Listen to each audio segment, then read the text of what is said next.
Mainit na usapan, umatikabong bangayan, diskusyon na may resolusyon sa kauna-unahang talakserye sa telebisyon.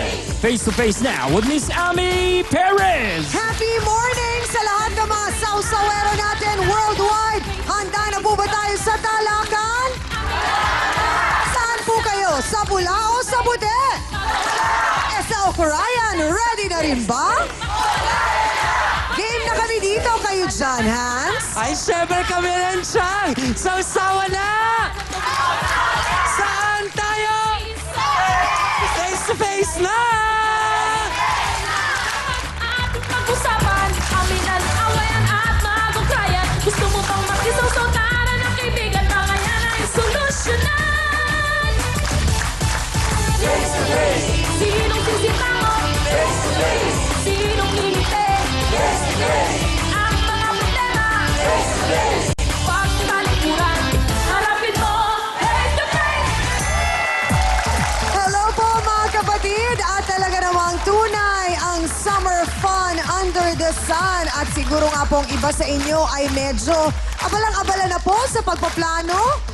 At kung paano daw nga i-enjoy ang ating tag-araw. Tsaka kasama po ang swimming sa inyong listahan para medyo naman lumamig daw ang ating pakiramdam. Siyempre pa, kaya naming sumabay sa inyong mga plano. Abay, pwede kayong magpalamig habang nanonood ng aming usapan. At kasabay pa nito ay pwede kayong malunod sa mga aral na pwede niyong matutunan. Hindi ba? Ito po ang inyong one and only talakserye sa telebisyon at Internet Plus. First ever pa na Barangay Hall on Air sa Pilipinas na naghahatid po ng kapayapaan at pagkakaunawaan.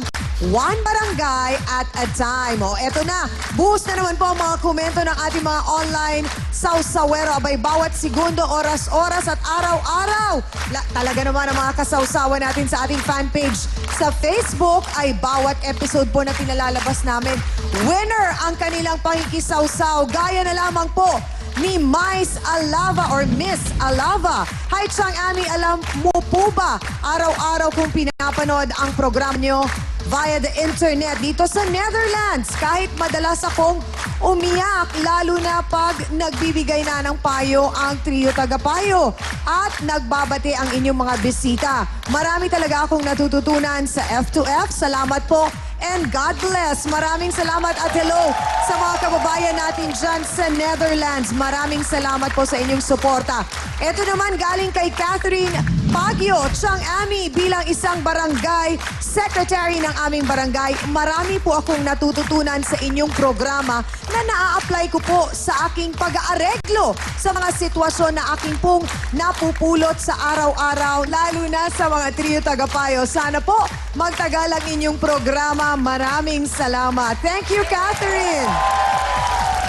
Binabati rin po natin lahat siyempre ng ating pong mga kababayan, ang ating mga OFW, ang ating mga bagong bayani po na nandyan sa Japan, ganun din po sa Middle East. Gusto lamang po naming malaman ninyo na araw-araw po ang aming pagdarasal para po sa inyong lahat, para po maging lagi po sana kayong nasa mabuting kalagayan. So sa lahat po ng ating mga kapatid, lahat po ng ito ay ginagawa namin para po sa inyong lahat.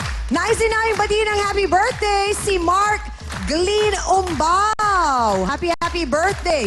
At syempre, ako pa rin po ang inyong pambansang kapitan, ang inyong Chang Ami na laging nagpapaalala kung may problema ka, harapin mo. Pag-usapan natin yan.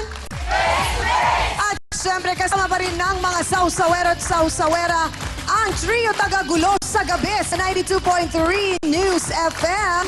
Kabay kasama si Laila Chikadora at si Chonky Bench na talaga namang ready na ba sa summer? Bulaklakin ng suot, o di ba? Si Hans Martel. Maraming salamat, Chang, at happy morning, mga sausawero at sausawera. Nako, isang makabuluhang umaga na naman ang hatid ng aming programa sa inyo. At eto pa ang maganda dyan. Summer, medyo umiinit na nga, pero huwag kayong mag-alala. Kahit medyo mainit ang ulo ng ating mga panauhin, sigurado naman akong lalamig ang mga yan pag narinig na nila ang mga payo ng ating trio tagapayo. Kung eto pong tlong ito, talaga namang araw-araw araw pinapaalala sa atin na ang problema parte ng buhay pero madali namang masolusyonan basta lamang daanin sa magandang usapan. Ang una po nating tagapayo, isa pong eksperto sa mga legal na katanungan. Naku, kaya niya yung sagutin lahat. Dahil siya po ay isang professor of law mula sa College of Law ng University of the East. Ang napakahusay pong si Attorney Benedicto Acosta Jr. Ang ikalawa naman nating tagapayo ay isang Doctor of Psychology. Kaya kung medyo nalulungkot ang ating bisita, nako, siya po ang bahala para mapanatag ang loob nito at manumbalik, ika nga, ang confidence sa sarili. Kayang-kaya niyang gawin yan. Ang atin pong talagang ating matatawag sa programa, si Dr. Camille Garcia. Ang ikatlo naman nating tagapayo, eto, tagapagpaalala, lalong-lalo na dun sa ika nga'y downtrodden na talaga na pag ang Panginoon ay kakampi mo, iaangat ka niya. Ang ating pong spiritual advisor, Father Sunny Merida. Tatlong tao na kailangan nating pakinggan, kaya tutok lamang kayo. Sa ngayon, alamin muna natin kung ano na naman ba ang issue. Siyang... Isang babae po ang galit na galit dahil ang inaasam niyang kasal ay inalok daw ng kanyang kinakasama sa kaibigan niya at hindi sa kanya. Abay, ano kaya nangyari? Ito po ang ating face-to-face issue of the day. Matinding rambulan dahil sa agawan daw ng jowa. Yung relasyon namin ni Jerome malalim. Marami kaming pagsubok na dinaanan. Unexpected. Nakita ko silang dalawa doon sa bahay ni Jane na naglalambingan. Bali, sinabunutan ko siya. Lumaban din siya, kaso hindi niya ako nasaktan. Kulang pa yung pananakit ko sa kanya physically. Parang nung time na yun nakita ko, gusto kong patayin. Baka sawa na si Jerome sa kanya. Gusto na ng bago. Eh, lang naman, simple lang. Lalaki ganun lang. Nararamdaman ko, hadlang siya eh. Pinangakuan niya ako ng kasal. Ngayon niya lang ako nakilala pero mas kahit matagal na sila. Sinira mong pagkakatiwala ko sa'yo. Traidor ka, ahas ka. Sana pabayaan mo kami kung anong desisyon ng asawa mo. Sino ang tunay na inalok ng kasal? Yan ang isyong dapat pakaabangan dito lang sa Face to Face.